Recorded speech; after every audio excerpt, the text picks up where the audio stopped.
ನಮಸ್ಕಾರ ಎಲ್ಲರಿಗೂ. ನಾವು ಈ ಹಿಂದಿನ ವಿಡಿಯೋದಲ್ಲಿ ಆರ್ಟಿಕಲ್ 81 ಬಗ್ಗೆ ಸಂಪೂರ್ಣವಾದ ಮಾಹಿತಿಯನ್ನು ತಿಳ್ಕೊಂಡಿವಿ. ಅಂದ್ರೆ ಸಂವಿಧಾನದ ಕಲಂ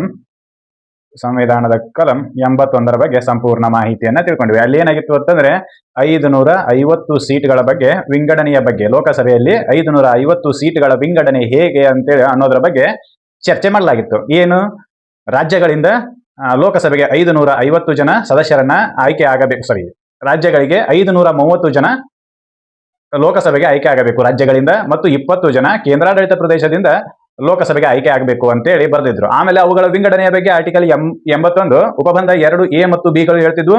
ಹೇಗೆ ಪ್ರತಿ ರಾಜ್ಯಕ್ಕೂ ಆ ರಾಜ್ಯದಲ್ಲಿರುವ ಜನಸಂಖ್ಯೆ ಮತ್ತು ಸೀಟ್ಗಳ ಹಂಚಿಕೆಯಲ್ಲಿ ರೇಷೋಗಳಲ್ಲಿ ಸಮನಾಗಿರಬೇಕು ರಾಜ್ಯದಿಂದ ರಾಜ್ಯಕ್ಕೆ ಅಂತ ಹೇಳಿ. ಆಮೇಲೆ ರಾಜ್ಯದ ಒಳಗಡೆ ಕ್ಷೇತ್ರದ ಪುನರ್ ವಿಂಗಡಣೆ ಮಾಡಬೇಕಾದರೂ ಕೂಡ ಅದೇ ರೀತಿಯ ಪ್ರೊಸೀಜರ್ ನ ಫಾಲೋ ಮಾಡಬೇಕು ಅಂತ ಹೇಳಿ ಆರ್ಟಿಕಲ್ 81 ಉಪಬಂಧ 2B ಹೇಳ್ತಿತ್ತು. ಆದ್ರೆ ಇದು 60 ಲಕ್ಷ ಜನಸಂಖ್ಯೆಯನ್ನು ಹೊಂದಿರತಕ್ಕಂಥ ರಾಜ್ಯಗಳಿಗೆ ಅನ್ವಯಿಸುವುದಿಲ್ಲ ಅನ್ನೋದನ್ನು ಪ್ರೊವೈಡೆಡ್ ಹೇಳ್ತಿತ್ತು. ಏನು, 60 ಲಕ್ಷ ಜನಸಂಖ್ಯೆ ಹೊಂದಿರತಕ್ಕಂಥ ರಾಜ್ಯಗಳಿಗೆ ಆರ್ಟಿಕಲ್ 81 ಉಪಬಂಧ 2 ಮತ್ತು B ನಲ್ಲಿ ಹೇಳಿರ್ತಕ್ಕಂಥ ಪ್ರಾವಧಾನಗಳು ಅನ್ವಯ ಆಗುವುದಿಲ್ಲ ಅನ್ನೋದ್ರ ಬಗ್ಗೆನು ಯಾವುದು ಪ್ರೊವೈಡೆಡ್ಗಳು ಮಾಹಿತಿಯನ್ನ ನೀಡ್ತಾವು ಅಂತೇಳಿ ತಿಳ್ಕೊಂಡ್ವಿ. ಈಗ ಆರ್ಟಿಕಲ್ 82ರ ಬಗ್ಗೆ ಚರ್ಚೆ ಮಾಡಬೇಕು. ಏನು ಅಂತೇಳಿ ನೋಡೋದಾದ್ರೆ ಏನ್ ಹೇಳ್ತೈತಿ ಅಂತಂದ್ರೆ, ಒಂದು ಕ್ವಶನ್ ಅರೈಸ್ ಆಗ್ತೈತಿ, ಅದಕ್ಕೆ ಆನ್ಸರ್ ಮಾಡ್ತೈತಿ. ಇದು ರಾಜ್ಯಗಳಲ್ಲಿ ಕ್ಷೇತ್ರಗಳನ್ನ ಪುನರ್ ವಿಂಗಡಣೆ ಹೆಂಗ್ ಮಾಡಬೇಕು, ಮತಕ್ಷೇತ್ರಗಳನ್ನ ಪುನರ್ ವಿಂಗಡಣೆ ಯಾವಾಗ ಮಾಡಬೇಕು, ರಾಜ್ಯಗಳಲ್ಲಿರುವ ಕ್ಷೇತ್ರಗಳ ಪುನರ್ ವಿಂಗಡಣೆಯನ್ನು ಯಾವಾಗ ಮಾಡಬೇಕು, ಪುನರ್ ವಿಂಗಡಣೆ ಮಾಡಬೇಕು ಅಂತ ಹೇಳ್ತಿರಲ್ಲ, ಪುನರ್ ವಿಂಗಡಣೆಯನ್ನು ಹೆಂಗ್ ಮಾಡಬೇಕು, ಯಾವಾಗ ಮಾಡಬೇಕು, ಯಾಕೆ ಮಾಡಬೇಕು ಅನ್ನೋದಕ್ಕೆಲ್ಲದಕ್ಕೂ ಆನ್ಸರ್ ಆರ್ಟಿಕಲ್ 82 ಮಾಹಿತಿಯನ್ನ ಕೊಡ್ತೈತಿ. ನಾವು ಹೇಳ್ಬಿಟ್ಟಿವಿ ಏನಂತೇಳಿ, 550 ಜನ ಲೋಕಸಭೆಗೆ ಸದಸ್ಯರಾಗಬೇಕು. 550 ಜನ ಇಡೀ ದೇಶದ ತುಂಬಾ ನಮ್ಮ ಕ್ಷೇತ್ರದ ವ್ಯಾಪ್ತಿಯಲ್ಲಿ, ನಮ್ಮ ದೇಶದ ವ್ಯಾಪ್ತಿ ಎಷ್ಟಿರೋದು ಅಲ್ಲಿ ಹಿಡಿದ ಎಲ್ಲಾ ಕಡೆನೂ ಸೇರಿಸ್ಕೊಂಡು 550 ಜನ ಲೋಕಸಭೆಗೆ ಆಯ್ಕೆಯಾಗಬೇಕು. ಈ ಲೋಕಸಭೆಯಲ್ಲಿರ್ತಕ್ಕಂಥ ಸದಸ್ಯರು ನಮ್ಮ ಈ ಭೂ ಕ್ಷೇತ್ರದ ವ್ಯಾಪ್ತಿಯಲ್ಲಿರ್ತಕ್ಕಂಥ ಜನರನ್ನ ರೀಪ್ರೆಸೆಂಟ್ ಮಾಡ್ತಾರೆ ಒಂದೇ ಜಾಗದಲ್ಲಿ. ಅದರ ಹೆಸರು ಲೋಕಸಭೆ. ಅಲ್ಲಿ ಆಯ್ಕೆಯಾಗಿ ಬಂದಿರ್ತಾರೆ. ಹೌದಾ? ಈಗ ಒಂದು ರಾಜ್ಯದಲ್ಲಿ ಜನಸಂಖ್ಯೆ ಹೆಚ್ಚಾಯ್ತು, ಇನ್ನೊಂದು ರಾಜ್ಯದಲ್ಲಿ ಜನಸಂಖ್ಯೆ ಕಡಿಮೆ ಆಯ್ತು, ಆವಾಗ ಪ್ರತಿನಿಧಿತ್ವ ಹೆಚ್ಚು ಕಡಿಮೆ ಆಗ್ತೈತಿ.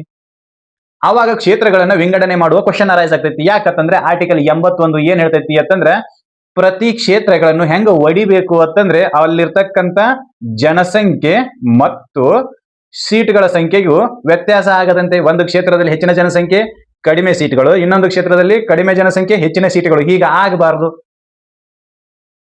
ಈ ರೀತಿಯ ವ್ಯತ್ಯಾಸಗಳಾಗದೆ ಇರುವಂತೆ ನೀವು ಹಂಚಿಕೆ ಮಾಡಬೇಕು ಅಂತೇಳಿ ಹೇಳ್ತೈತಿ.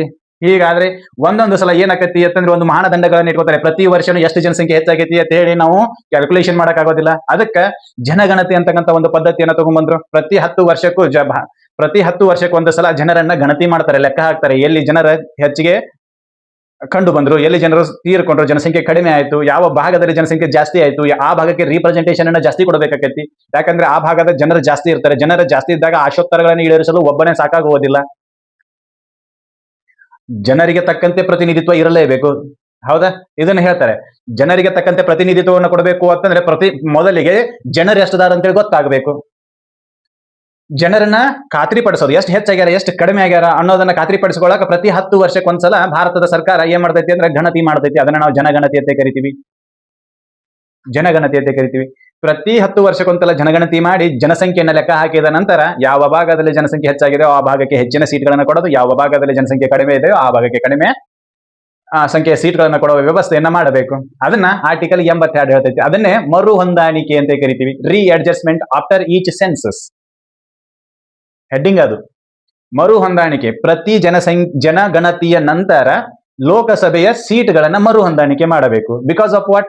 On the basis of the population we distribute the seats to the Lok Sabha. Hence after the each census we collect the data of the population. Afterwards we distribute according with their population. We distribute the seats according to their population. ಪ್ರತಿ 10 ವರ್ಷಕ್ಕೊಂದ್ಸಲ ನಾವು ಜನಸಂಖ್ಯೆಯ ಮಾಹಿತಿಯನ್ನ ಕಲೆ ಹಾಕ್ತೀವಿ. ಆ ಮಾಹಿತಿಯ ಆಧಾರದ ಮೇಲೆ ಸೀಟ್ಗಳನ್ನ ವರ್ಗೀಕರಣ ಮಾಡಬೇಕಾಗತ್ತಿ. ಅದನ್ನೇ ನಾವು ಮರು ಹೊಂದಾಣಿಕೆ ಅಂತ ಕರಿತೀವಿ. ಒಂದು ಕಡೆ ಜಾಸ್ತಿ ಕೊಟ್ಟದ್ದನ್ನ ಇನ್ನೊಂದು ಕಡೆ ಜಾಸ್ತಿ ಜನಸಂಖ್ಯೆ ಆದ್ರೆ ತೆಗೆದು ಹಾಕಬೇಕಾಗ್ತೈತಿ. Decision procedure to followed by the constitution. ಈ ರೀತಿಯ ಪ್ರೊಸೀಜರ್ ಅನ್ನ ಕಾನ್ಸ್ಟಿಟ್ಯೂಷನ್ ಹೇಳ್ಕೊಡ್ತೈತಿ. We should followed this procedure advised by the constitution. ಇದನ್ನ ನಾವು ಮಾಡಬೇಕಾಗೈತಿ. ಅದಕ್ಕೆ ಏನ್ ಹೇಳ್ತೈತಿ ಅನ್ನೋದನ್ನ ಚರ್ಚೆ ಮಾಡೋಣ. ಅದೇನ್ ಹೇಳ್ತೈತಿ ನೋಡೋದಾದ್ರೆ, Upon the completion of each census, the allocation of seats in the houses of the people to the states and the division of each state into territorial constitution shall be readjusted by such authority in such a manner as a parliament may by law determine. ಪ್ರತಿಯೊಂದು ಗಣತಿಯ ನಂತರ, ಯಾವ ಗಣತಿ? ಧನಗಣತಿ ಅಲ್ಲ, ಜನಗಣತಿ. ಪ್ರತಿಯೊಂದು ಜನಗಣತಿಯ ನಂತರ ಲೋಕಸಭೆಗೆ ಸೀಟ್ಗಳನ್ನ ಮರು ಹಂಚಿಕೆ ಮಾಡೋದು. ಹೆಂಗ್ ಮಾಡೋದು? What is the procedure followed to the readjusted to the seats in Lok Sabha? What is the procedure? That procedure is placed by the parliament before the authority. What is that authority? That authority shall be decided by the parliament also. ಏನು? ಪ್ರತಿಯೊಂದು ಜನಗಣತಿಯ ನಂತರ ಲೋಕಸಭೆಗೆ ಸೀಟನ್ನು ಹಂಚಿಕೆ ಮಾಡುವಾಗ ಸಂಸತ್ತು ನಿರ್ಧರಿಸಿದ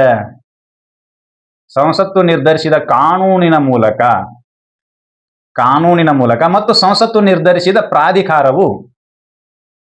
ಪ್ರಾಧಿಕಾರವು ಹಂಚಿಕೆ ಮಾಡಬೇಕು. ಪ್ರತಿಯೊಂದು ಜನಗಣತಿಯ ನಂತರ ಲೋಕಸಭೆಯ ಸೀಟ್ಗಳನ್ನ ಹಂಚಿಕೆ ಮಾಡುವಾಗ ಸಂಸತ್ತು ಪ್ರಮುಖ ಕಾರ್ಯವನ್ನು ನಿರ್ವಹಿಸ್ತೈತಿ ಅಂತೇಳಿ ನಮಗೆ ಗೊತ್ತಾಗ್ತೈತಿ. ಸಂಸತ್ತು ಈ ಸಲ ಸೀಟ್ ಅಲೋಕೇಶನ್ ಮಾಡೋದು ಬೇಡ ಅಂತೇಳಿ ಕಾಯ್ದೆಯನ್ನ ಪಾಸ್ ಮಾಡಿತು ಅಂತಂದ್ರೆ ಆ ವರ್ಷ ಸೀಟ್ ಅಲೋಕೇಶನ್ ಆಗೋದಿಲ್ಲ. ಇಲ್ಲ, ಈ ಸಲ ಸೀಟ್ ಅಲೋಕೇಶನ್ ಮಾಡೋಣ ಅಂತ ನಿರ್ಧರಿಸಿದ ವರ್ಷ ಸೀಟ್ ಅಲೋಕೇಶನ್ ಆಗ್ತೈತಿ. There is an important role played by the parliament to the reallocation of the seats to the Lok Sabha. ಇಲ್ಲಿ ಬಾರಿ ಚಂದ ಕೇಳೈತಿ, ಆಟ ಐತಿ. ಏನು? ಪಾರ್ಲಿಮೆಂಟ್ ದವರು ಡಿಸೈಡ್ ಮಾಡ್ತಾರೆ ಏನಂತ ಹೇಳಿ, ಒಂದು ಕಾನೂನಿನ ಮೂಲಕ ಈ ರೀತಿ ನೀವು ಏನ್ ಮಾಡಬೇಕು, ಸೀಟ್ಗಳ ಹಂಚಿಕೆಯನ್ನ ರಾಜ್ಯಗಳಿಗೆ ವಹಿಸಿಕೊಡಬೇಕು. ಆಮೇಲೆ ರಾಜ್ಯಗಳಲ್ಲಿಯೂ ಕೂಡ ಮತಕ್ಷೇತ್ರದ ವಿಂಗಡಣೆ ಮಾಡುವಾಗ ಕೆಲವೊಂದಿಷ್ಟು ಕಾನೂನುಗಳನ್ನ ಪರಿಗಣಿಸಬೇಕು. ಆ ಕಾನೂನುಗಳನ್ನು ಕೂಡ ಪಾರ್ಲಿಮೆಂಟೇ ಮಾಡಬೇಕು. ಈ ಮಾಡಿರ್ತಕ್ಕಂಥ ಕಾನೂನುಗಳು ಸರಿಯಾಗಿ ಜಾರಿ ಆಗಕತ್ತಾವೋ ಇಲ್ಲೋ ಅಂತೇಳಿ ಒಂದು ಪ್ರಾಧಿಕಾರವನ್ನ ರಚಿಸಬೇಕು. ಆ ಪ್ರಾಧಿಕಾರವನ್ನು ಕೂಡ ಪಾರ್ಲಿಮೆಂಟೇ ಮಾಡಬೇಕು. This is an duty of the parliament to make reallocation of the seats in Lok Sabha after the each census. ಪ್ರತಿಯೊಂದು ಜನಗಣತಿಯ ನಂತರ ಲೋಕಸಭೆಗೆ ಸೀಟ್ಗಳನ್ನು ಹಂಚಿಕೆ ಮಾಡುವ ಕೆಲಸ ಪಾರ್ಲಿಮೆಂಟ್ ಅದ್ದೇ. ಸರ್, ಮತ್ತೆ ನೀವು ಹಿಂದಿನ ವಿಡಿಯೋದಲ್ಲಿ 1971ರಲ್ಲಿಯೂ ಫ್ರೀಸ್ ಮಾಡಿದ್ದಾರೆ, ಆಮೇಲೆ 2001ರಲ್ಲಿಯೂ ಫ್ರೀಸ್ ಮಾಡಿದ್ದಾರೆ, 1971ರಲ್ಲಿ ರಾಜ್ಯಗಳಿಗೆ ಸೀಟ್ಗಳ ಹಂಚಿಕೆಯನ್ನು ಫ್ರೀಸ್ ಮಾಡಿದ್ದಾರೆ, ಆಮೇಲೆ 2001ರಲ್ಲಿ ರಾಜ್ಯಗಳಲ್ಲಿನ ಸೀಟ್ಗಳ ಹಂಚಿಕೆಯನ್ನು ಫ್ರೀಸ್ ಮಾಡಿದ್ದಾರೆ ಅಂತ ನೀವು ಹೇಳಿದ್ರಿ ಸರ್. ಹಾಗಾದ್ರೆ ಇಲ್ಲಿ ಬರೀತಾರೆ ಪ್ರತಿಯೊಂದು ಜನಗಣತಿಯ ನಂತರ ಅಂತೇಳಿ. ಸರ್, ನೀವು ಹೇಳಿದ್ದಕ್ಕೂ ಆರ್ಟಿಕಲ್ 81ಕ್ಕೂ ಮತ್ತು ಆರ್ಟಿಕಲ್ 82ಕ್ಕೂ ಏನಾದ್ರೂ ಕಾಂಟ್ರಾಡಿಕ್ಷನ್ ಐತೇನ್ರಿ ಸರ್? ವೈರುಧ್ಯಗಳು ಅದಾವನ್ನತ್ತೆ ಕೇಳಬಹುದು. There is no contradiction to each. ಯಾಕಂತಂದ್ರೆ the all rules and regulation were decided by the parliament. If supposed the parliament decided to make a reallocation in next election, that is in 2030 election, if the parliament is decided to reallocate the seats to the state, if parliament wants, other than there is no seat allocation to the Lok Sabha, reallocation to the Lok Sabha, because of what? The article 82 of the constitution give the power to the parliament to make laws regards to the readjustment of the seats in Lok Sabha. ಯಾಕಂತಂದ್ರೆ article 82 ಪಾರ್ಲಿಮೆಂಟ್ಗೆ ಅಧಿಕಾರ ಕೊಡ್ತೈತಿ. ನೀನು ಈ ಸಂಬಂಧವಾಗಿ ಯಾವ ಸಂಬಂಧವಾಗಿ? ಸೀಟ್ಗಳ ಮರು ಹೊಂದಾಣಿಕೆಯ ಸಂಬಂಧವಾಗಿ ಲೋಕಸಭೆಗೆ ಸೀಟ್ಗಳ ಮರು ಹೊಂದಾಣಿಕೆಯ ಸಲುವಾಗಿ ನೀನು ಯಾವ ರೀತಿ ಕಾನೂನುಗಳನ್ನು ತಗೊಂಡ್ಬರ್ತೀಯೋ ಆ ರೀತಿ ಕಾನೂನುಗಳ ಮೇಲೆ ಕೆಲಸ ನಡಿಬೇಕು ಅನ್ನೋ ಅಧಿಕಾರವನ್ನ ಆರ್ಟಿಕಲ್ 82 ಸಂಸತ್ತಿಗೆ ಕೊಡ್ತೈತಿ. ಸಂಸತ್ತು ಕಾನೂನಿನ ಮೂಲಕ ನಾನು ಮರು ಹೊಂದಾಣಿಕೆ ಮಾಡ್ತೀನಿ ಅಂತಂದ್ರೆ ಮಾಡಬೇಕು, ಇರ್ಲಿಲ್ಲ ಅಂದ್ರೆ ಇಲ್ಲ. ಅದಕ್ಕೆ 1981ರಲ್ಲಿ ಸೀಟ್ಗಳ ಹಂಚಿಕೆ, 1971ರಲ್ಲಿ ಸೀಟ್ಗಳ ಹಂಚಿಕೆಯನ್ನು ಮಾಡೋದು ಬೇಡ ಅಂತ ಡಿಸೈಡ್ ಮಾಡಿದ್ರು. ಎಲ್ಲಿವರೆಗೂ? 2026ರವರೆಗೂ. ಸಂವಿಧಾನಕ್ಕೆ ತಿದ್ದುಪಡಿ ತಗೊಂಡ್ಬಂದ್ರು. 42ನೇ ಸಂವಿಧಾನದ ತಿದ್ದುಪಡಿಯನ್ನು ತಗೊಂಡ್ಬಂದು ಏನ್ ಮಾಡಿದ್ರು? ಸೀಟ್ಗಳ ಹಂಚಿಕೆಯನ್ನ ನಿಲ್ಲಿಸಿದ್ರು. ಅಲ್ಲಿಗೆ 2001ರಲ್ಲಿಯೂ ಕೂಡ ಸಂವಿಧಾನಕ್ಕೆ ತಿದ್ದುಪಡಿ ತಗೊಂಡ್ಬಂದು ರಾಜ್ಯಗಳಲ್ಲಿಯೇ ಮತಕ್ಷೇತ್ರದ ವಿಂಗಡಣೆಯನ್ನು ಫ್ರೀಸ್ ಮಾಡಿದ್ರು. ಎಲ್ಲಿವರೆಗೂ? 2026ರವರೆಗೂ. ಅದಕ್ಕೆ ಮುಂದೆ ಬರೀತಾರೆ ಪ್ರೊವೈಡೆಡ್ ನಲ್ಲಿ ಏನು, 2026ರ ನಂತರ ಮೊದಲ ಜನಗಣತಿಯ ನಂತರ ಬಂದಿರತಕ್ಕಂಥ ಡಾಟಾಗಳ ಆಧಾರದ ಮೇಲೆ ಮತ್ತೆ ಕ್ಷೇತ್ರಗಳ ವಿಂಗಡಣೆ ಮಾಡಬೇಕು. ಅಲ್ಲಿಗೆ ಇದು ಫ್ರೀಸ್ ಇದ್ದು ಓಪನ್ ಆಗ್ತೈತಿ. Door is open to the readjustment of the seats in Lok Sabha after 2026.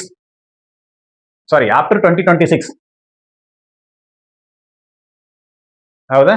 ಇದು ಗೊತ್ತಿರಬೇಕು. 2026ರ ನಂತರ ಕ್ಷೇತ್ರಗಳ ಮರು ಹೊಂದಾಣಿಕೆಗಾಗಿ ಬಾಗಿಲು ತೆರೀತೈತಿ. ಅಲ್ಲಿವರೆಗೂ ನಾವು 1971ರಲ್ಲಿನ ಜನಸಂಖ್ಯೆ ಆಧಾರದ ಮೇಲೆ ಸೀಟ್ಗಳ ಹಂಚಿಕೆಯನ್ನು ಮಾಡಕತ್ತೀವಿ. ಆಮೇಲೆ 2001ರ ಆಧಾರದ ಮೇಲೆ ಮತಕ್ಷೇತ್ರಗಳ ವಿಂಗಡಣೆಯನ್ನ ಮಾಡಕತ್ತೀವಿ. ಅಷ್ಟೇ ನಮಗೆ ಗೊತ್ತಿರಬೇಕಾಗಿರೋದು. ಇಲ್ಲಿ ಆರ್ಟಿಕಲ್ 82 ಒಂದು ವಿಷಯವನ್ನ ಸ್ಪಷ್ಟಪಡಿಸ್ತೈತಿ. ಏನಪ್ಪಾ ಅಂತಂದ್ರ ಸೀಟ್ಗಳ ಹಂಚಿಕೆ ಮತ್ತು ಮತಕ್ಷೇತ್ರಗಳ ವಿಂಗಡಣೆ ಎರಡೂ ಅಧಿಕಾರ ಪಾರ್ಲಿಮೆಂಟ್ಗೆನೆ ಇದೆ. ಅದು ಕಾನೂನು ಮಾಡುವ ಅಧಿಕಾರ, ಜೊತೆಗೆ ಅವುಗಳನ್ನ ಓವರ್ ವ್ಯೂ ಮಾಡಲು ಪ್ರಾಧಿಕಾರವನ್ನ ರಚಿಸುವ ಅಧಿಕಾರವೂ ಕೂಡ ಅವರಿಗೆ ಇದೆ. ಅದಕ್ಕೆ ಡಿಲಿಮಿಟೇಷನ್ ಅಥಾರಿಟಿಯನ್ನ ರೆಡಿ ಮಾಡ್ತಾರೆ ಅವರು. ಮರು ಹೊಂದಾಣಿಕೆ ಪ್ರಾಧಿಕಾರವನ್ನ ರೆಡಿ ಮಾಡ್ತಾರೆ. ಯಾವಾಗ ಮರು ಹೊಂದಾಣಿಕೆ ಮಾಡಬೇಕಾಗಿರುತ್ತದೆಯೋ ಆವಾಗ. ಹೌದಾ? ಇದು ಗೊತ್ತಿರಬೇಕು. ನಮಗೆ ಏನ್ ಗೊತ್ತಿರಬೇಕು? ಪ್ರತಿಯೊಂದು ಜನಗಣತಿಯ ನಂತರ ಲೋಕಸಭೆಗೆ ಸೀಟ್ಗಳನ್ನ ಹಂಚಿಕೆ ಮಾಡುವಾಗ ಸಂಸತ್ತು ಕಾನೂನು ಮಾಡಬೇಕು. ಆ ಕಾನೂನಿನ ಆಧಾರದ ಮೇಲೆನೆ ಕ್ಷೇತ್ರಗಳ ಪುನರ್ವಿಂಗಡಣೆ ಆಗಬೇಕು. ಆ ಪುನರ್ವಿಂಗಡಣೆಯನ್ನ ಮಾಡಲು ಒಂದು ಪ್ರಾಧಿಕಾರವನ್ನ ರೆಡಿ ಮಾಡಬೇಕು. ಆ ಪ್ರಾಧಿಕಾರವನ್ನು ಕೂಡ ಸಂಸತ್ತೇ ರೆಡಿ ಮಾಡಬೇಕು. ಇದಿಷ್ಟು ನಮಗೆ ಗೊತ್ತಿರಬೇಕು. Upon the completion of the each census, the allocation of seats in House of the People to the states and division of the each state into territorial constitution shall be readjusted by such a authority and in such a manner as a parliament may by law determined. ಇದು ಗೊತ್ತಿರಬೇಕು. ಸಂಸತ್ತು ನಿರ್ಧರಿಸಿದ ಕಾನೂನು ಮತ್ತು ಪ್ರಾಧಿಕಾರದ ಮೂಲಕ ಪ್ರತಿಯೊಂದು ಜನಗಣತಿಯ ನಂತರ ರಾಜ್ಯಗಳಿಗೆ ಸೀಟ್ಗಳ ಹಂಚಿಕೆಯನ್ನ ಮಾಡಬೇಕು. ಮತ್ತೆ ರಾಜ್ಯಗಳ ಒಳಗೇನೆ ಕ್ಷೇತ್ರಗಳ ಮರು ವಿಂಗಡಣೆಯನ್ನು ಕೂಡ ಅವುಗಳ ಆಧಾರದ ಮೇಲೆನೆ ಮಾಡಬೇಕು. ಅಷ್ಟೇ, ಇದು ಗೊತ್ತಿರಬೇಕು. ಇನ್ನು ಪ್ರೊವೈಡೆಡ್ಗಳು ಬರ್ತವೆ. ಏನು ಸರ್, ಈಗ ನಾವು ಮರು ಹೊಂದಾಣಿಕೆ ಮಾಡಿದ ತಕ್ಷಣಕ್ಕೆ ಜಾರಿ ಬರ್ತೈತೆ ಅಂತ ಕೇಳ್ಬೋದು ನೀವು. ಈಗ ನರೇಂದ್ರ ಮೋದಿ ಅವರ ಅಧಿಕಾರದ ಸರ್ಕಾರ ಜಾರಿಯಲ್ಲಿ ಐತಿ. ಈಗ ಮರು ಹೊಂದಾಣಿಕೆ ಮಾಡಿದ್ವಿ ಅಂತಂದ್ರೆ ಕರ್ನಾಟಕಕ್ಕೆ 28 ಸೀಟ್ಗಳು ಇದ್ದು ಒಮ್ಮೆ 40 ಸೀಟ್ ಮಾಡಿದ್ರು ಅಂತಂದ್ರೆ ಪಟ್ನ ಜಾರಿಗೆ ಬರುತ್ತೆ ಅಂತ ಕೇಳಬಹುದು. ಅದಕ್ಕೂ ಆನ್ಸರ್ ಮಾಡ್ತಾರೆ ಪ್ರೊವೈಡೆಡ್ಗಳು ಏನ ಅಂತೇಳಿ ನೋಡೋಣ. ಆರ್ಟಿಕಲ್ 82ಕ್ಕೆ 2 ಪ್ರೊವೈಡೆಡ್ಗಳನ್ನ ಸೇರಿಸ್ತಾರೆ. 2 ಪ್ರೊವೈಡೆಡ್ಗಳು ಏನ್ ಹೇಳ್ತಾವು ಅನ್ನೋದನ್ನ ನೋಡೋಣ. Provided that each readjustment shall not affect the representation in the House of the People until the dissolution of the existing house. then existing house ಅಂತ ಬರೀತಾರೆ. ಫಾರ್ ಎಕ್ಸಾಂಪಲ್, ಈಗ ಲೋಕಸಭೆ ಚಾಲ್ತಿಯಲ್ಲಿ ಐತಿ. ಲೋಕಸಭೆಯಲ್ಲಿ ಚಾಲ್ತಿ ಐತಿ. ನಾನು ಒಂದು ಉದಾಹರಣೆ, ಹೈಪೋಥೆಟಿಕಲ್ ಕಂಡೀಷನ್ ಏನ್ ಹೇಳ್ತೀನಿ ಅಂತಂದ್ರೆ, ಸದ್ಯಕ್ಕೆ ಜನಗಣತಿ ರಿಸಲ್ಟ್ ಬಂದಾದ ನಂತರ ಡಿಲಿಮಿಟೇಷನ್ ಆಕ್ಟ್ ನ ಪ್ರಕಾರ ಕ್ಷೇತ್ರಗಳ ವಿಂಗಡಣೆಯನ್ನು ಮಾಡಿದ್ರು. ಈಗ ಕರ್ನಾಟಕಕ್ಕೆ 28 ಸೀಟ್ಗಳು ಸದ್ಯಕ್ಕೆ ಅದಾವೆ. ಪುನರ್ವಿಂಗಡಣೆ ನಂತರ 40 ಸೀಟ್ಗಳು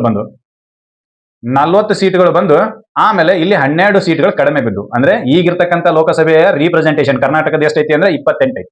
ಮರು ವಿಂಗಡಣೆ ಆದ ತಕ್ಷಣ 40 ಆಗ್ತೈತಿ. ಅದು ಸದ್ಯಕ್ಕೆ ಜಾರಿಗೆ ಬರ್ತೈತೆ ಅಂತ ಕೇಳಿದ್ರೆ ಇಲ್ಲ. ಯಾವಾಗ ಜಾರಿ ಬರ್ತೈತೆ ಮತ್ತದು?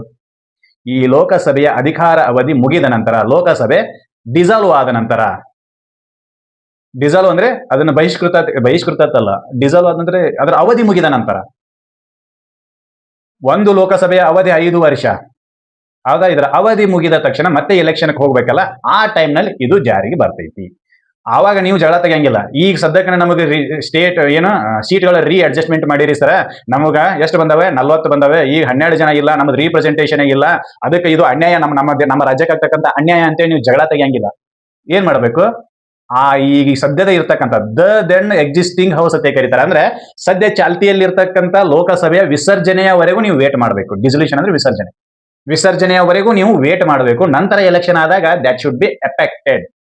ಆವಾಗ ನೀವೇನ್ ಅಡ್ಜಸ್ಟ್ಮೆಂಟ್ ಏನ್ ಮಾಡಿರೋ, ಮರು ಹೊಂದಾಣಿಕೆ ಮಾಡಿರೋ, ಅದು ಜಾರಿಗೆ ಬರಬೇಕು. ಅದು ನೆನಪಿರಬೇಕು. ಈಗ ನಾವ್ ಏನ್ ಮಾಡ್ತೀವಿ ಅಂತಂದ್ರೆ, ಮರು ಹೊಂದಾಣಿಕೆ ಒಳಗ ಈಗ ಸದ್ಯಕ್ಕೆ ಉತ್ತರ ಪ್ರದೇಶದೊಳಗೆ 80 ಸೀಟ್ಗಳಿದಾವೆ ಲೋಕಸಭೆಗೆ. ಮರು ಹೊಂದಾಣಿಕೆಯಲ್ಲಿ ಅವರಿಗೆ 50 ಸೀಟ್ ಬಂದ್ಬಿಡ್ತಾವ ಅಂತ ಅನ್ಕೊಳ್ಳೋಣ. ಯಾಕಂದ್ರೆ ಮರು ಹೊಂದಾಣಿಕೆ ಹೆಚ್ಚು ಆಗ್ಬೋದು, ಕಡಿಮೆ ಆಗ್ಬೋದು, on the basis of their population. Hypothetical condition ಹೇಳಕತ್ತೀನಿ ಸರ್. ನೀವು ಅಡ್ಜಸ್ಟ್ಮೆಂಟ್ ಮಾಡಿದ ಪ್ರಕಾರ ಅವ್ರಿಗೆ 50 ಸೀಟ್ ಇದಾವೆ. ಈಗ ಯಾಕೆ ನೀವು ಲೋಕಸಭೆ ಒಳಗೆ 80 ತಗೊಂಡ್ರಿ, ಅವ್ರ 30 ಮಂದಿ ತೆಗೆದು ಹಾಕ್ರಿ ಅಂತಂದ್ರೆ ಈ ಸ್ಥಿತಿ ಉದ್ಭವ ಆಗಬಾರ್ದು ಅಂತ ಪ್ರೊವೈಡೆಡ್ ಬರೆದು ಬಿಟ್ರು. ಯಾಕಂತಂದ್ರೆ ಅಂತ ಶನೆಗಳು ಕೊಟ್ಟಿರ್ತಾರೆ ಅಲ್ಲಿ. ಇಲ್ಲ ಅವ್ರಿಗೆ ಈಗ ಸದ್ಯಕ್ಕೆ ಅಡ್ಜಸ್ಟ್ಮೆಂಟ್ ಮಾಡಿದಾಗ 50 ಬಂದು ಅವ್ರಿಗೆ ಯಾಕೆ 80 ಸರ ತೆಗೆದು ಹಾಕಿರಿ 30 ಜನ ತಂದ್ರೆ ಅಂದ್ರೆ ಏನ್ ಮಾಡೋದು? ಹೆಂಗ ತೆಗಿಯೋದು? ಯಾವ ಪಕ್ಷದಿಂದ ತೆಗಿಯೋದು? ಯಾವ ಪಾರ್ಟಿದವ್ರನ್ನ ತೆಗಿಯೋದು? ಅದಕ್ಕೆ ಅವ್ರು ಏನ್ ಮಾಡ್ತಾರಂದ್ರೆ, ಇಂಥ ಗದ್ಲ ಬೇಡ ನಿಮಗೆ ಅಂತೇಳಿ ಬಾಬಾ ಸಾಹೇಬ್ರು ಬರೆದ್ಬಿಟ್ರು. ಏನಂತೇಳಿ, ಪ್ರತಿಯೊಂದು ಅಡ್ಜಸ್ಟ್ಮೆಂಟ್ಗೂ ಒಂದು ಕಾಲವನ್ನ ಫಿಕ್ಸ್ ಮಾಡಬೇಕು ಅಂತೇಳಿ. ಏನು? ನೀವು ಎಕ್ಸಿಸ್ಟಿಂಗ್, ಈ ಸದ್ಯದಲ್ಲಿ ಪ್ರಚಲಿತದಲ್ಲಿ ಇರ್ತಕ್ಕಂಥ ಲೋಕಸಭೆಯ ವಿಸರ್ಜನೆಯವರೆಗೂ ಕೂಡ ಅಡ್ಜಸ್ಟ್ಮೆಂಟ್ ಮಾಡಿರ್ತಕ್ಕಂಥ ಪಾಲಿಸಿ, ಅಡ್ಜಸ್ಟ್ಮೆಂಟ್ ಆಗಿರ್ತಕ್ಕಂಥ ಸೀಟ್ಗಳು ಜಾರಿಗೆ ಬರೋದಿಲ್ಲ. ಯಾವಾಗ ಬರ್ತವೆ? ಇದು ವಿಸರ್ಜನೆಯಾದ ಬಳಿಕ ಲೋಕಸಭೆಗೆ ಮರು ಚುನಾವಣೆ ನಡೆದ ಬಳಿಕ ಬರ್ತವೆ. ಅಲ್ಲಿವರೆಗೂ ಬರೋದಿಲ್ಲ. ಅದನ್ನೇ ಪ್ರೊವೈಡೆಡ್ ಬರೆದ್ರು. ಆಯ್ತಾ? ಇಮ್ಮಿಡಿಯೇಟ್ಲಿ ನಾಟ್ ಟು ಫೋರ್ಸ್ ಅಂತ. Immediately the adjustment is not coming into force. ಯಾವಾಗ ಬರ್ತೈತಿ? After the dissolution of the then existing house ಅಂತ ಬರೀತಾರೆ. ಹೌದಾ? ಅದು ಗೊತ್ತಿರಬೇಕು. ಅಂದ್ರೆ ಈ ಸದ್ಯದ ಚಾಲ್ತಿಯಲ್ಲಿ ಇರ್ತಕ್ಕಂಥ ಲೋಕಸಭೆಯ ವಿಸರ್ಜನೆ ಆಗುವವರೆಗೂ ನಾವು ಮಾಡಿರ್ತಕ್ಕಂಥ ಮರು ಹೊಂದಾಣಿಕೆ ಸೀಟ್ಗಳ ಕಾನೂನು ಜಾರಿಗೆ ಬರೋದಿಲ್ಲ. ಯಾಕೆ ಬರೋದಿಲ್ಲ ಅಂದ್ರೆ ಈ ರೀತಿ ಗದ್ದಲಾಗ್ತವೆ. ಇಲ್ಲಿಗೆ ಇನ್ಕತನ ಈಗ ಕರ್ನಾಟಕದಿಂದ 28 ಮಂದಿನ ಕೊಟ್ಟಿವಿ. ಈಗ ಸಡನ್ ಆಗಿ ಕರ್ನಾಟಕದ ಜನಸಂಖ್ಯೆ ಕಡಿಮೆ ಆಗೈತೆ ತಿಳ್ಕೊಂಡು ಕರ್ನಾಟಕ 20 ಸೀಟು ಅಂತ ಅಂದ್ಬಿಡ್ತಾರೆ. ಲೋಕಸಭೆಗೆ ನಿಮ್ಮದು ಕರ್ನಾಟಕದ 20 ಸೀಟಪ್ಪ. ಅವಾಗ ಎಲ್ಲಾರು ತೆಗೆಯವ್ರು ಇನ್ನೂ 8 ಮಂದಿನ ಸಡನ್ ಆಗಿ ಜಾರಿಗೆ ಬರ್ತೈತಿ ಅಂತ ಅನ್ಕೊಳ್ಳೋಣ. ಲೋಕಸಭೆಗೆ ಸಡನ್ ಆಗಿ ಜಾರಿಗೆ ಬಂತು ಅಂದ್ರೆ 8 ಜನ ಯಾರ್ಯಾರು ತೆಗಿತೀರಿ? ಜೆಡಿಎಸ್ ಪಕ್ಷದಿಂದ ತೆಗಿತಿರೋ, ಕಾಂಗ್ರೆಸ್ ಪಕ್ಷದಿಂದ ತೆಗಿತಿರೋ, ಬಿಜೆಪಿ ಪಕ್ಷದಿಂದ ತೆಗಿತಿರೋ? ಎಲ್ಲಿಂದ ತೆಗಿತೀರಿ? ಯಾರನ್ನ ತೆಗಿತೀರಿ? ಹೋಗ್ಲಿ, ಬೆಳಗಾವಿ ಜಿಲ್ಲಾದವ್ರನ್ನ ತೆಗಿತಿರೋ, ಧಾರವಾಡ ಜಿಲ್ಲಾದವ್ರನ್ನ ತೆಗಿತಿರೋ, ಬೆಂಗಳೂರು ಜಿಲ್ಲಾದವ್ರನ್ನ ತೆಗಿತಿರೋ? Then where should be removed? That is an biggest question. ಆವಾಗ ಇದು ಆಗಬಾರದು ಅಂತೇಳಿ ಏನ್ ಮಾಡಿದ್ರು ಅಂತಂದ್ರೆ, ಪ್ರತಿಯೊಂದು ಮರು ಹೊಂದಾಣಿಕೆಯು ಸದ್ಯದಲ್ಲಿ ಪ್ರಚಲಿತದಲ್ಲಿ ಇರ್ತಕ್ಕಂಥ ಲೋಕಸಭೆಯ ವಿಸರ್ಜನೆಯ ಬಳಿಕ ಜಾರಿಗೆ ಬರಬೇಕು ಅಂತೇಳಿ ಪ್ರೊವೈಡೆಡ್ ನಾಗ ಬರೋದು. ಅರ್ಥ ಆಯ್ತಾ? ನೆನಪು. ಯಾಕಂತಂದ್ರೆ ಅದು ಇರೋದೇ ಹಂಗೆ ಬರೀತಾರೆ. ಆರ್ಟಿಕಲ್ 82 ಪ್ರತಿಯೊಂದು ಜನಗಣತಿಯ ನಂತರ ಆಫ್ಟರ್ ದಿ ಈಚ್ ಸೆನ್ಸಸ್ ಅಂತ ಬರೀತಾರೆ. ಜನಗಣತಿಯ ನಂತರ ಲೋಕಸಭೆಯ ಸೀಟ್ಗಳಿಗೆ ರೀಅಡ್ಜಸ್ಟ್ಮೆಂಟ್ ಆಗಬೇಕು. Okay, no problem at all. But readjustment is suddenly not coming into force. Readjustment cannot become into force suddenly or immediately. Because of what? Because of what? There is a biggest conflict between the parties or biggest conflict between the states. How to make it enforce immediately? On what basis to remove or add the peoples to the Lok Sabha? There is an ಡಿಸಿಲ್ಯೂಷನತೆ, ಇಲ್ಯೂಷನತೆ ಕರಿತೀವಿ, ಭ್ರಾಂತಿ ಉಂಟಾಗ್ತೈತಿ. ಏನಾಕೈತಿ ಅಂತ ಹೇಳಿ ಗೊತ್ತಾಗೋದಿಲ್ಲ. ಹೆಂಗೆ ಇದನ್ನ solve ಮಾಡಬೇಕು? ಅದಕ್ಕೆ ಏನ್ ಮಾಡಿದ್ರು ಅಂತಂದ್ರೆ, ಈ ಪದ್ಧತಿಗಳು, ಈ ರೀತಿಯ ಸಮಸ್ಯೆಗಳು ಬರಬಾರದು ಅಂತೇಳಿ ಆಫ್ಟರ್ ದಿ ಎಕ್ಸಿಸ್ಟಿಂಗ್ ಲೋಕಸಭಾ ಏನಾಗಬೇಕು? ಡಿಸಾಲ್ವ್ ಆಗಬೇಕು. ಡಿಸಾಲ್ವ್ ಆದ ನಂತರ ಇದು ನೀವು ಮರು ಹೊಂದಾಣಿಕೆ ಮಾಡಿರ್ತಕ್ಕಂಥದ್ದು ಜಾರಿಗೆ ಬರಬೇಕು. ಅಲ್ಲಿ ತನಕ ಬರುವಂಗಿಲ್ಲ. That is an provided clears that. ಈ ರೀತಿ ಪ್ರೊವೈಡೆಡ್ ಅದನ್ನ ನಮಗೆ ಸ್ಪಷ್ಟಪಡಿಸ್ತೈತಿ, ನೆನಪಲ್ಲಿ ಇರಬೇಕು. ಒಂದು. ಇನ್ನು ಎರಡನೇದೊಂದು ಐತೆ, ಅದೇನೈತೆ ಅಂತ ನೋಡೋಣ. ಎರಡನೇ ಪ್ರೊವೈಡೆಡ್ ಏನ್ ಹೇಳ್ತೈತಿ ಅಂದ್ರೆ, further that such a readjustment shall take effect from each date such a date as president may by order specify and until such a readjustment takes effect, any election to the house may be held on the basis of the territorial constituency existing before such a readjustment. This is an another provided to clears that you shall comply with this ಅಂತ. ಏನು? ಈಗ ರೀಅಡ್ಜಸ್ಟ್ಮೆಂಟ್ ಅನ್ನು ಮಾಡಿದರೆ, ನೀವು ರೀಅಡ್ಜಸ್ಟ್ಮೆಂಟ್ ಮಾಡಿದ ನಂತರ ಆದೇಶ ಆಗಬೇಕು. ಯಾರ ಆದೇಶ ಆಗಬೇಕು? ರಾಷ್ಟ್ರಪತಿಗಳ ಆದೇಶ ಆಗಬೇಕು. ರಾಷ್ಟ್ರಪತಿಗಳ ಆದೇಶ ಆಗದೇ ಇದ್ದರೆ, ನಾನು ಅದೇ ಹೇಳಾಕತ್ತೀನಿ, ರಾಷ್ಟ್ರಪತಿಗಳ ಆದೇಶ ಆಗದೇ ಇದ್ದರೆ ಚುನಾವಣೆ ಹೆಂಗೆ ನಡಿಬೇಕು? ಹಿಂದೆ ಏನು ನಡ್ಕೊಂಡ್ ಬಂದಿತ್ತಲ್ಲ ಅದ್ರ ಹಂಗೆ ನಡಿಬೇಕು. ಆದೇಶ ಆದ ನಂತರ ಆದೇಶದೊಳಗೆ ಡೇಟ್ ಬರೀತಾರೆ, ಇಷ್ಟನೇ ತಾರೀಕಿನಿಂದ ಇದು ಜಾರಿಗೆ ಬರಬೇಕು. ಫಾರ್ ಎಕ್ಸಾಂಪಲ್, ಈಗ 2030 ರೀಅಡ್ಜಸ್ಟ್ಮೆಂಟ್ ಅನ್ನ ಮಾಡ್ಯಾರ. ಅದು ಜಾರಿಗೆ ಬರೋದು ಯಾವಾಗಪ್ಪ ಅಂತಂದ್ರೆ 1/1/2041 ಜಾರಿಗೆ ಬರಬೇಕು ಅಂತೇಳಿ ಅವ್ರು ಆದೇಶ ಮಾಡ್ತಾರೆ. ಯಾರು? ರಾಷ್ಟ್ರಪತಿಗಳು. ರೀಅಡ್ಜಸ್ಟ್ಮೆಂಟ್ ಯಾವಾಗ ಮಾಡಿರಿ? 2030 ಮಾಡಿರಿ. 2041 ಅದು ಜಾರಿಗೆ ಬರಬೇಕು. ಅಲ್ಲಿವರೆಗೂ ಏನ್ ಮಾಡ್ಬೇಕು ನೀವು? ಅಲ್ಲಿವರೆಗೂ ಏನ್ ಮಾಡ್ಬೇಕು ಅಂದ್ರೆ, ಹಿಂದೆ ಹೆಂಗ ನಡ್ಕೋತಾ ಬಂದೈತೋ ಹಂಗ ಬರ್ಬೇಕು. ನಡ್ಕೋತಾ ಇಲ್ಲಿ ಬಂದೈತೆ ಸರ್, ಅದು ಓಡ್ಕೋತಾ ಬಂದೈತೆ ಬೇಡ, ನಡ್ಕೋತಾ ಅಂತಂದ್ರೆ ಪದ್ಧತಿ ಹೆಂಗ ಬಂದೈತೋ ಹಂಗ ಬರ್ಬೇಕು ಅಂತ. ಈಗ ನಾವು ಅದನ್ನೇ ಮಾಡಕತ್ತಿದ್ದು. ಏನು? 1971 ರಾಜ್ಯಗಳ ಮಧ್ಯೆ ಸೀಟ್ಗಳ ಹಂಚಿಕೆಯನ್ನ ಫ್ರೀಜ್ ಮಾಡಿದ್ರು, ಬಂದ್ ಮಾಡಿದ್ರು. We can not distribute the seats between the States ಅಂತ ಹೇಳಿ ಫ್ರೀಜ್ ಮಾಡಿದ್ರು ಇಂದಿರಾ ಗಾಂಧಿ ಅವರು. ಅವಾಗ ಏನ್ ಮಾಡಕತ್ತೀವಿ ನಾವು? 1970 ಬಂದಿರತಕ್ಕಂಥ ಡಾಟಾಗಳ ಆಧಾರದ ಮೇಲೆ ಕ್ಷೇತ್ರಗಳನ್ನ ವಿಂಗಡಣೆ ಮಾಡಿದ್ವಿ. ಅದರ ಪ್ರಕಾರನೇ ಎಲೆಕ್ಷನ್ ನಡ್ಕೋತಾ ಬರಕತ್ತೈತಿ. ಈಗ ಅದೇ 2001 ಬಂದನು ರಾಜ್ಯಗಳ ಮಧ್ಯದಲ್ಲಿ ರಾಜ್ಯದ ಒಳಗಡೆ ಮತಕ್ಷೇತ್ರಗಳ ವಿಂಗಡಣೆಯನ್ನು ಫ್ರೀಜ್ ಮಾಡಿದ್ರು. ರಾಜ್ಯದ ಒಳಗಡೆ ಮತಕ್ಷೇತ್ರಗಳನ್ನ ಫ್ರೀಸ್ ಮಾಡಿದ್ರು. ಅವಾಗ ಏನ್ ಹಿಡಿದನು, ಯಾವ ಜಿಲ್ಲೆಗೆ 2 ಮತಕ್ಷೇತ್ರಗಳದಾವ ಅವು ಹಂಗೆ ನಡ್ಕೋತಾ ಬರತಾವ, ಯಾವ ಜಿಲ್ಲೆಗೆ 3 ಮತಕ್ಷೇತ್ರಗಳದಾವ ಅವು ಹಂಗೆ ನಡ್ಕೋತಾ ಬರಕತ್ತಾವ. There is no make a difference between, there is no difference at all. ಏನ್ ಮಾಡಕತ್ತೀವಿ ಅಂತ 2001 ಏನ್ ನಡ್ಕೋತಾ ಬಂದೈತಿ ಅದನ್ನ ನಡೆಸುವಂತ ಹೊಂಟಿವಿ ನಾವು. ಏನೋ ಚೇಂಜಸ್ ಮಾಡ್ಲೇ ಇಲ್ಲ. There is no difference at all. ಅದಕ್ಕೆ ಹಂಗ ನಡ್ಕೊಂಡು ಹೋಗಿರುತ್ತೆ. ಈ ಸಂವಿಧಾನದ ಯಾವ ಭಾಗ ಹೇಳ್ತೈತಿ ಅಂದ್ರೆ, ಆರ್ಟಿಕಲ್ 82 ಪ್ರೊವೈಡೆಡ್ 2 ಹೇಳ್ತೈತಿ. ಏನಂತೇಳಿ? Further that such readjustment shall take effect from such a date as a president may by order specify. ಯಾವ ದಿನಾಂಕದಿಂದ ಜಾರಿಗೆ ಬರ್ತೈತಿ ಅಂತಂದ್ರೆ, ರಾಷ್ಟ್ರಪತಿಗಳು ನಿರ್ಧರಿಸಿದ ದಿನಾಂಕದಿಂದ ಜಾರಿಗೆ ಬರ್ತೈತಿ. ನಿರ್ಧರಿಸಿದ ದಿನಾಂಕದಿಂದ ಜಾರಿಗೆ ಬರ್ತೈತಿ. ಆದ ನಿರ್ಧರಿಸಿದ ದಿನಾಂಕ ಹಿಂಗ ಮುಂದಿತ್ತು ಅಂತಂದ್ರೆ ಅಲ್ಲಿವರೆಗೂ ಹೆಂಗ ನಡೆಸಬೇಕು ನೀವು ಎಲೆಕ್ಷನ್ ಗಳನ್ನ? ಅಂದ್ರೆ ಹಿಂದಿನ ಪದ್ಧತಿಯಂತೆ ನಡೆಸ್ಕೊಂಡು ಬರ್ಬೇಕು. ಹಿಂದೆ ಏನ್ ನಡೀತಿತ್ತು ಅದರಂಗನ ನಡ್ಕೋತಾ ಬರ್ಬೇಕದು. There is no further way. ಯಾಕೆ ಸರ್ ಹಿಂಗ್ಯಾಕ್ ಮಾಡ್ತಾರೆ ಅಂತ ಕೇಳಿದ್ರೆ ಇದೇ ರೀತಿಯಾಗಿರ್ತಕ್ಕಂಥ ಸಮಸ್ಯೆಗಳು ಬಂದು 1971ರಲ್ಲಿ ಏನು ಜನನ ಪ್ರಮಾಣವನ್ನ ದಕ್ಷಿಣದ ರಾಜ್ಯಗಳು ಕಂಟ್ರೋಲ್ ಮಾಡಿದ್ವು. ಪಾಪ್ಯುಲೇಷನ್ ಕಂಟ್ರೋಲ್ ಆಕ್ಟ್ ಅಂತ ಬಂತು. ಜನಸಂಖ್ಯಾ ನಿಯಂತ್ರಣ ಕಾಯ್ದೆ ಅಂತ ಬಂದು ಅದರ ಪ್ರಕಾರ ಜನಸಂಖ್ಯೆನ ನಿಯಂತ್ರಣ ಮಾಡಿದ್ವು ಯಾವ ಭಾರತದ ದಕ್ಷಿಣದ ರಾಜ್ಯಗಳು. ಉತ್ತರದ ರಾಜ್ಯಗಳು ಅದರ ಬಗ್ಗೆ ಏನೂ ಕೇರ್ ತಗೊಳ್ಳಿಲ್ಲ. ಅದಕ್ಕಾಗಿ ಕೆಲವೊಂದಿಷ್ಟು ರಾಜ್ಯಗಳನ್ನ ಬೀಮಾರು ರಾಜ್ಯಗಳು ಅಂತ ಕರೀತಾರೆ.